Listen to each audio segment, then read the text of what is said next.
what would you guys say was the biggest impact of the World's Fair coming out of that? What was the big takeaway that allowed for these attractions to come back to the park? And well, the one thing we did, because audio animatronics was so new, is that we didn't want anybody back there to want to go home with souvenirs and stuff. So as soon as the last show was over with, they closed the World's Fair.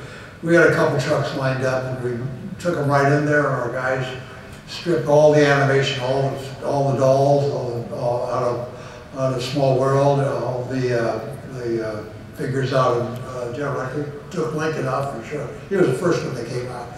And then we had them all in the truck. The only ones that were just, and all the cavemen, but the dinosaurs were a little bit too big to do at one time.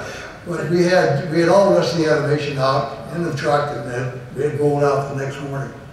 Yeah. So the dinosaurs, they all shipped back by car, huh? Oh yeah, well, those things were so big that you get them in a van, and of course those vans had drop wheels, you know, and so you had to, in these things you had to take the whole width of the van, so you had to jack the truck up and then slip these dinosaurs into the whole length.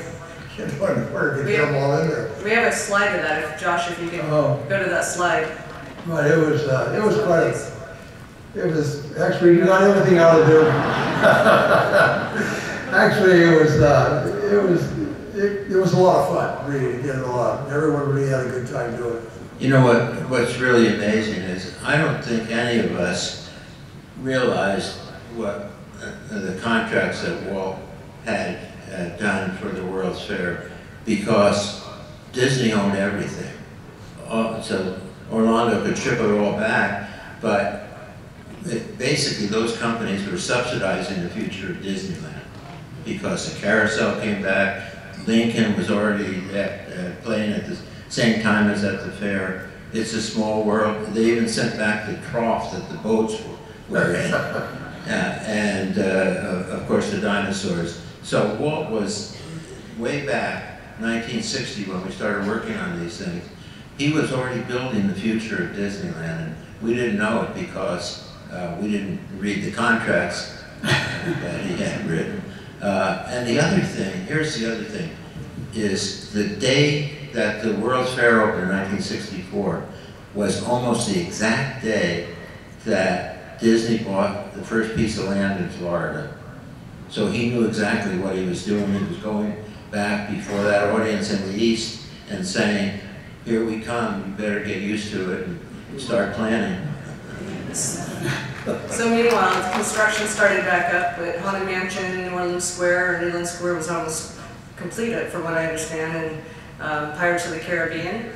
All this was happening at this time frame, and then you've got Pirates, which surprisingly to some started out as a wax museum walkthrough.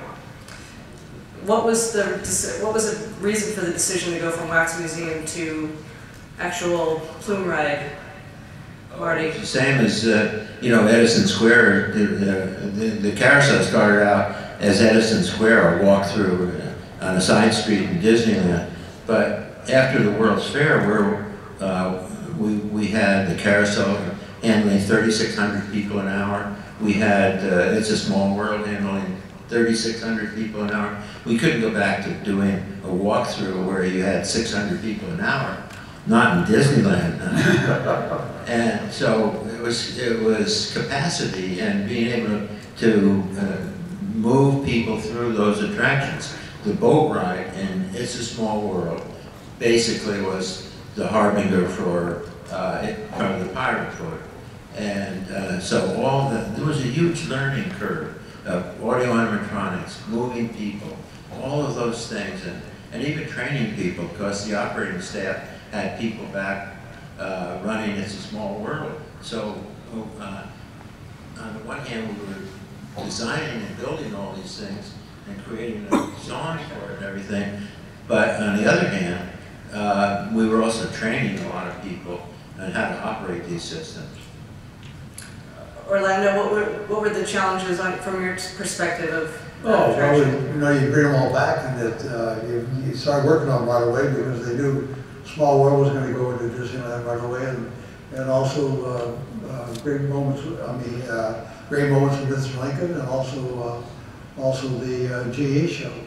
A lot of the pirates ended up, believe it or not, we put the dinosaurs in the diorama going around the train track, but some of the pirates, the bodies of them ended up as pirates, but a lot of them did. But no, we were, as soon as all the animation came back, the guys in the shop were really right on top of just starting to rehab them and making sure they're just like new to be able to go into Disneyland. By the way, how come the cavemen didn't make it in? Like, how come the cavemen didn't make it in? Oh, because there wasn't a place for them, I guess. I don't know, Mario had to answer that one. No, I wanted to tell the story about the spasms that Lincoln had and why. When we put him in Disney. There's a story about that when we installed Lincoln into Disneyland. And the show had been working fine, but every once in a while, and it wasn't on any time schedule, but the figure when it was standing up and doing his speech would all come to a big jerk going back and forth. And we could, oh my God. He does it very well, I think. He was the model for it. We thought the figure would go, tear itself apart, but it was very random, and then, it might happen, a couple times a week, or maybe not for a week, and then all of a sudden, it would happen, again real quickly.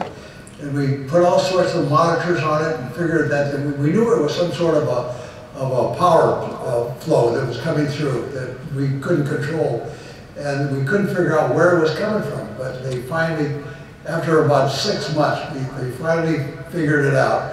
Is that when the monorails, the tracks are right behind the building that housed the Great Most of Mr. Lincoln. And when the two monorails would pass each other right behind the building, the power surge that happened would just go right through that building and just make it go like that. Everyone felt a lot better when we finally figured that one out. Maybe it was Bob Beer that did it, I don't know.